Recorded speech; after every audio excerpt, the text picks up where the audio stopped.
Thank you, Mr. President.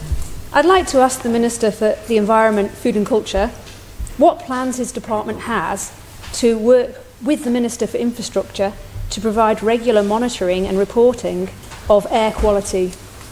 Call on the Minister to reply. Mr. Booth. Thank you, Mr. President.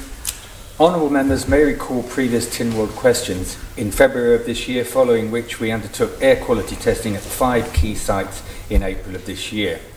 Following that monitoring, I wrote to members in July of this year advising the levels of nitrogen dioxide in all locations monitored were below the UK-EU target maximum.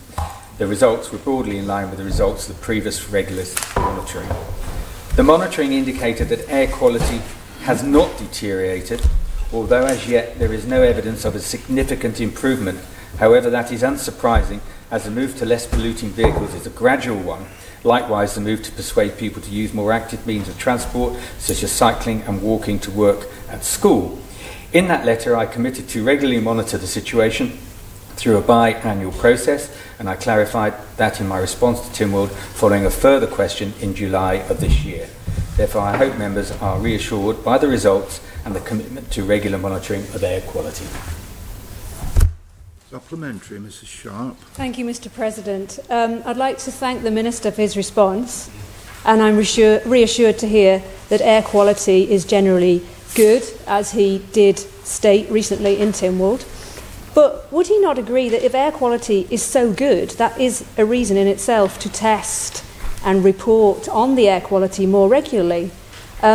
Because many people in countries which sadly have high levels of air pollution are actually importing fresh air in cans from Canada and Switzerland. And in fact, there's a company in the UK which is exporting Kilner jars of British fresh air for £80 a pop.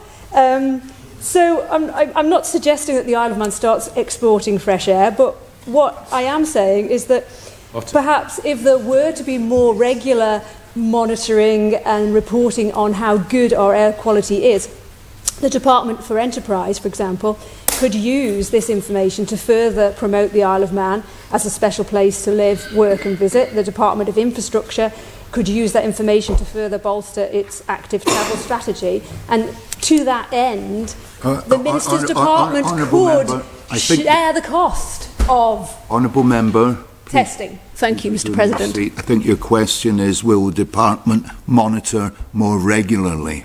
Is the essence of the question. Mr. Booth. Thank you, Mr. President. Perhaps we should export some of the hot air generated in this chamber. Obviously, we don't fall in the poor air quality category of jurisdiction, and our air quality is good. We are regularly monitoring it. It's just a matter of degree as to how how often you monitor it. I think as there is no significance in terms of detrimental effect on the air quality monitoring that we carried out, we have a good story to tell. There is a resource implication in regularly monitoring, and if we don't need to, you normally regularly monitor something if there is a deteriorating situation or there's a situation we want to address. We know we have the strategies in place to address air quality, and it will improve in due course as we move away from diesel and petrol cars to more electric vehicles. So the situation will improve, and we have a good story to tell. Honourable Member for Middle, Mr. Shimmons. Thank you, Mr. President. I was pleased to hear the Minister said that normally you don't monitor unless air quality is deteriorating, because if the Minister looks at the most recent results produced by his department, you will see that in some urban areas of Douglas, actually the air quality had deteriorated and was close to the EU limit. The Minister... Could we have a question? Yes, I do need to have a question. Thank you very much. Will the Minister reconsider? He is the only Environment Minister in Europe who is not committing to regular air quality in urban areas. Reply, sir. Thank you, Mr. President. We have committed to regular monitoring. It's a matter of discussion and debate over what regular applies and how that applies to where we are. The previously circulated figures on air quality show some fluctuations, but there was no overall deterioration in general terms. They are snapshots and they will vary according to weather conditions over the monitoring period.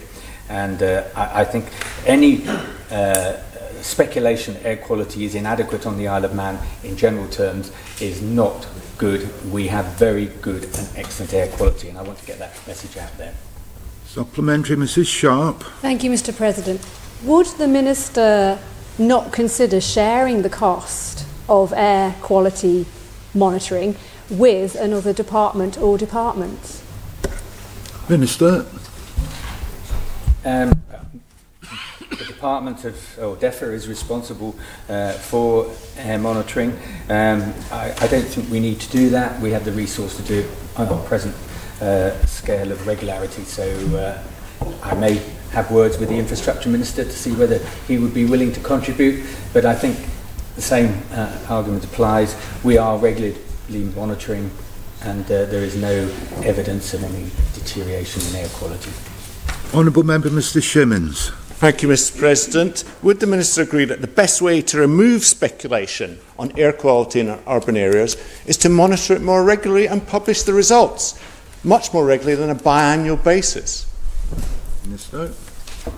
I wasn't aware that there was a speculation over the air quality. I thought the tables were fairly conclusive, and the regular testing is in place.